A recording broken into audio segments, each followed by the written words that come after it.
About a year and a half ago, the pressures of single mom just got to me. You know, I went to happy hour a few times and then I was like, got a taste of freedom. And I went the wrong way. I was at the point where I was about to lose my house. We had no electricity and no water, and I couldn't pay my bills, and so we had to move in with my mother.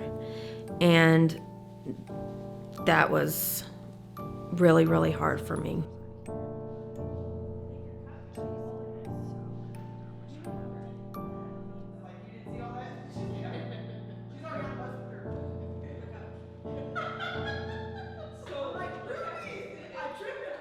While working at the Dream Center, one of the things that we saw over and over was that there were women that really needed to change their life, and they really wanted to.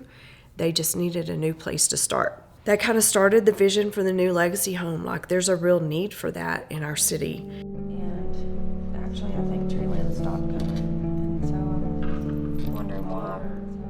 I've always been the type to say, pull yourself up by your bootstraps and let's do this. We're not gonna whine about it, do it. And I did that for 17 years. I put a lot on my shoulders and I refused to ask for help. Cooking, cleaning, I mean, can you pick up my kids? Can you watch my kids? Just help. Because I didn't want another mother to think that I was less of a mother. And I didn't want my kids to think that I couldn't do my job. I've said, I know why it takes two parents. It's just too much. I thought I was hiding it so well because I was working and I was paying the bills as much as I could. Meanwhile, everything was falling apart around me, and I didn't realize it then.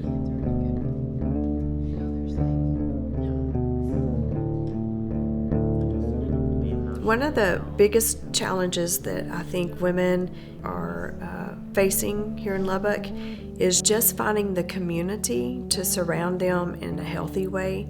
I think a big challenge when you're in that place is, how do you get away from your playground, like where you're really not walking in a healthy way?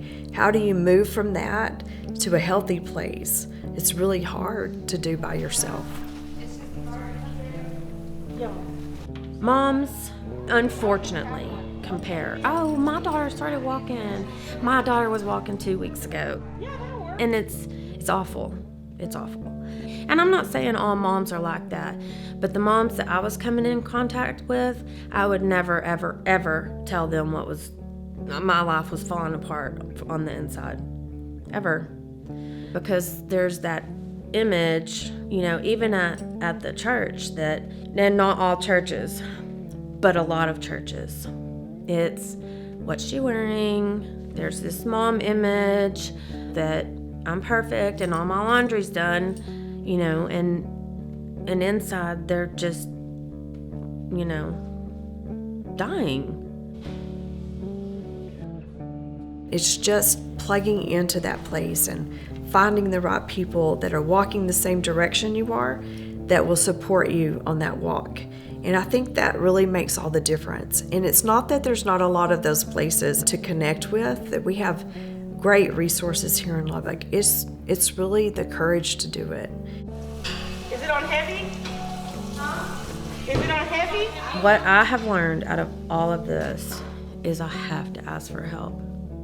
God did not put us here alone, and there's a reason for that. And I think that if a lot more women will start humbling themselves and look in the mirror and say, I'm not perfect. I'm trying to be, but I'm not, and it's okay to ask for help.